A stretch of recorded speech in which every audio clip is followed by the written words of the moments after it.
ប្រវត្តិលោកញុកថែមលោកញុកថែមកើតនៅថ្ងៃទី22ខែមិថុនាឆ្នាំ1903នៅឃុំស្វាយកប៉ោស្រុកសង្កែខេត្តបាត់ដំបងបេដាលោកឈ្មោះញ៉ាំរីឯមាតាលោកឈ្មោះហៀកជាជនជាតិខ្មែរហើយជាកសិករនៅភូមិអូតាគីឃុំជ្រៃស្រុកខេត្តបាត់ដំបងកុមារភាពនិងការសិក្សាកាលពីកុមារភាពនៅក្នុងឆ្នាំ1913លោកបានទៅរៀននៅវត្តពោវាស្រុកសង្កែខេត្តបាត់ដំបងលោកបានសិក្សាអក្សរជាតិក្នុងសំណាក់លោកគ្រូអាចារ្យសនហើយបានសិក្សាធម៌វិន័យក្នុងសំណាក់លោកគ្រូសូត្រអ៊ីវតូចនៅវត្តពោវានៅឆ្នាំ1918លោកមានបុព្វជិបួសជាសាមណេរនៅក្នុងឋានៈជាសាមណេរនេះលោកបានសិក្សាធម៌វិន័យនិងភាសាបាលីនៅក្នុងសំណាក់លោកគ្រូអាចារ្យផ្សេងៗនៅខេត្តបាត់ដំបងលោកក៏បានទៅសិក្សានៅបរទេសដែរគឺនៅក្នុងឆ្នាំ1919លោកបានបន្តវិជ្ជានៅក្រុងបាងកកប្រទេសថៃលោកបានជាប់សញ្ញាបត្រធម៌សិក្សាជាន់ត្រីនៅក្នុងកំឡុងឆ្នាំ1921និងជាប់សញ្ញាបត្រធម៌មកសិក្សាជាន់តូនៅក្នុងឆ្នាំ1923នៅឆ្នាំ1924លោកបានមានឧបសម្ព័ន្ធជាភិក្ខុហើយនៅក្នុងឆ្នាំដដែលនេះលោកបានជាប់សញ្ញាបត្របរិយតិភាសាបាលីទីមហា3ប្រយោគពីឆ្នាំក្រោយមកគឺនៅឆ្នាំ1926លោកបានប្រឡងជាប់ទីមហា4ប្រយោគហើយពីឆ្នាំតមកទៀតនៅឆ្នាំ1928លោកបានជាប់ជាទីមហា5ប្រយោគនិងជាទីបញ្ចប់លោកក៏បានជាប់ទីមហា6ប្រយោគនៅក្នុងឆ្នាំ1929លោកសូមបញ្ជាក់ថានៅប្រទេសថៃការសិក្សាភាសាបាលីមានសរុបទាំងអស់9ប្រយោគជាន់ឬកម្រិតដែលប្រយោគទី9ជាប្រយោគខ្ពស់បំផុតថ្នាក់បណ្ឌិតលោកបាន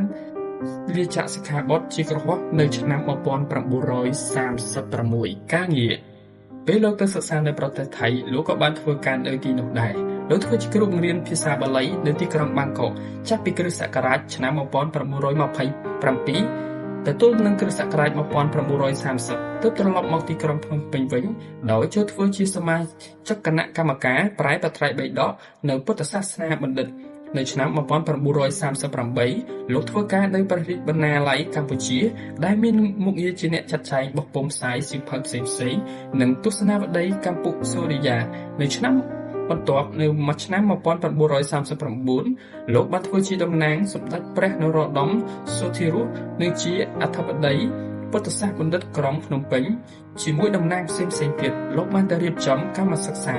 និងពិធីសម្ពោធពុទ្ធសាសនបណ្ឌិតនៅក្រុងលួងព្រះបាងនិងក្រុងវៀងចាន់នៅឯប្រទេសឡាវឆ្នាំ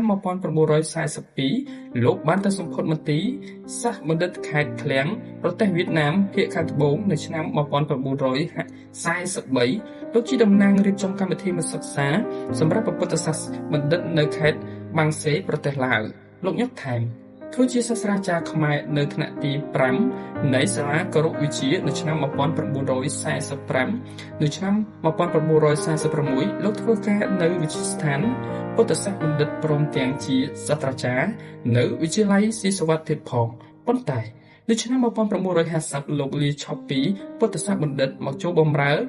ក្រសួងសិក្សាធិការជាតិ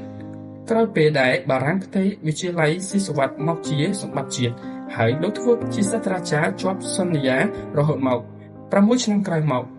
គឺនៅឆ្នាំ1956លោកសូមផ្លាស់ប្ដូរធ្វើជាសាស្ត្រាចារ្យខ្មែរនៅវិទ្យាល័យមនីវង្សនាក្រុងបាត់ដំបងប៉ុន្តែក្នុងឆ្នាំ1958លោកបានផ្លាស់ប្ដូរទៅធ្វើការនៅវិទ្យាស្ថានគរុកោសលនាទីក្រុងភ្នំពេញក្នុងឋានៈជាសាស្ត្រាចារ្យផងនិងជាអ្នកស្រាវជ្រាវអក្សរសាស្ត្រខ្មែរផងនៅវិទ្យាស្ថាននោះផងលោកជាសាស្ត្រាចារ្យខ្មែរនៅសាលាភូមិន្ទរដ្ឋបាលប្រាប់ស្នាដៃរបស់លោកញុកថែមការទៅសិក្សានៅប្រទេសថៃលោកបាននិពន្ធសៀវភៅជាភាសាថៃឬបាលីថៃស្នាដៃទាំងនោះមានជាអ្នកមោកថានានាជាដកវត្តនាធម្មទេសភាគ1ទេវតាភាសិទ្ធនិងពុទ្ធភាសិទ្ធក្រៅពីនេះស្នាដៃរបស់លោកជាភាសាខ្មែរមានយ៉ាងច្រើនដូចជាទី1ពុទ្ធបវត្តិសង្ខេបទី2អនុពុទ្ធវត្តភាគ1ដល់ភាគ2ទី3ប្រជុំភាសិទ្ធភាគ1ដល់ភាគ2ទី4មហោវេស្សន្តរជាដកប្រជុំពុទ្ធភាសិទ្ធជាតិសាសនាព្រះមហាក្សត្ររឿងបិសាស្នេហាប្រឡំលោកបោះពុម្ពនៅឆ្នាំ1942រឿងកលាបៃលិនប្រឡំលោកបោះពុម្ពនៅក្នុងឆ្នាំ1936ឬ1943 ឯកសហរាត្រីភាគខ្លះប្រែចូលវគ្គសូត្រប្រែវិធីប្រតិបត្តិធម៌ពន្លឺអាស៊ីទ្វីបប្រែបញ្ញាសជាដកសង្ខេបភាគ1ភាគ2